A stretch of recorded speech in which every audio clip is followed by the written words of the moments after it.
তারপর এই যে এই কারণে আর কি ছেলেটা রাত্রবেলা বাইক শেয়ার করতো। তারপর কারণ হয়েছে যে রাতে টাকা ইনকাম বেশি ছিল, যার ভিতরে ওই কাজটা করতো। তাই একদিন হয়েছে কি যে ও রাইড শেয়ার করতেছে, সাতক্ষীরা থেকেই ওর বাসায় ও রওনা দিচ্ছে। তো অনেক জোরে জোরে চালা আসতেছিল। তো ঠিক তখনই ও সামনে দেখলো যে দুইটা ট্রাক একসাথে ওভারটেকিং করে আসতেছে, মানে পাশাপাশি দুইটা ট্রাক আসতেছে। রোড চালায় ও আর কি ব্রেক করে সারতে পারেনি, আর ওর উপর দা উঠাই দিচ্ছে। এটা আবার দেখছে ওই যেখানে চার দোকান ছিল, ওই চার দোকানদার দেখছে। দেখার পর যে মানে চার দোকানদার যখন আরেকটা সাউন্ড পাইছে অ্যাক্সিডেন্ট হওয়ার পরে, তাই এখন ও চার দোকানদার নাইমা উঠছে। অনেক কয়েকজন লোক ছিল। ওই চার দোকানটা সারা রাত চলে, ভোরবেলা পর্যন্ত চলে, আবার 10টার পর আবার চালু হয়। তো তারা দেখলো যে এরকম হয়েছে, আর পিছিয়ে থাকা দেখছে দুইটা ট্রাক আবার সে একইভাবে জোরে চালায় পালাই চলে গেছে, ধরতে পারে না।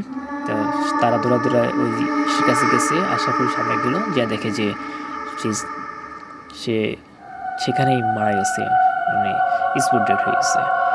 তো সেখান থেকেই অনেকে বলে যে রাত্রে 3টার পর বা মানে 12টার পরে সেখান থেকে ঘোরাঘুরি করলে এই রোডটা দিয়ে ওনাকে দেখতে পায়। তা এখন তোমার সাথে কেন দেখা দিচ্ছে জানি না, আর তুমি কার বাসায় আসছো? তারপরে আমি বললাম যে আমি আমার এক স্যার হয়, তার বাসায় আমি বেড়াতে এসেছি, তার কাছে যাব। তো বললো যে তোমার বাড়ি কোথায়, তুমি কোথা থেকে আসছিলা? ঢাকা থেকে আসছি বেড়াইতে, তা তার বাড়িতে আমি বেড়াতে আসছিলাম আর কি। পরে বললো ঠিক আছে, এলাকার নাম বলো।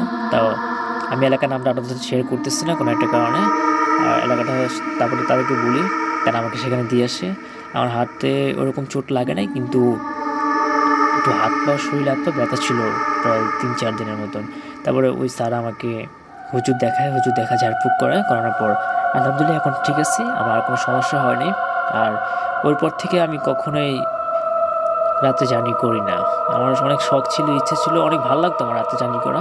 ওই কাহিনীর পর থেকে আমি আর সাহস পাই না, কারণ এইগুলো যার সাথে ঘটে তারাই বুঝে এটার ভয়াবহতা কতটা ভয়ঙ্কর। হ্যাঁ, আর অনেকে ইচ্ছে হয়, অনেকে এগুলোকে এক্সপ্লেন করতে চায়, মানে এক্সপিরিয়েন্স নিতে চায় যে এটা কীরকম হইতে পারে বা এই জিনিসটা কীরকম আসলে। বাট আমি বলবো যে এগুলো কখনো আশা করবেন না, এটা যার সাথে হয় সেই বুঝে।